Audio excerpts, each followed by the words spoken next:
কত ফুল ফুটছে।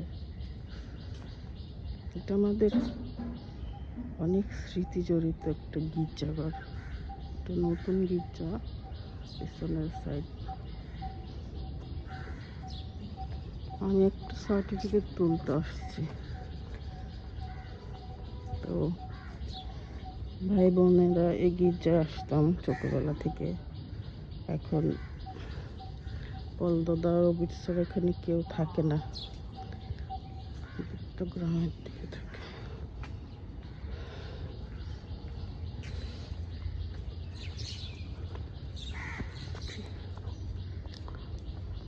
আমি আসছি বসুন্ধরা থেকে, আর এটা হলো তেজগাঁও গির্জা।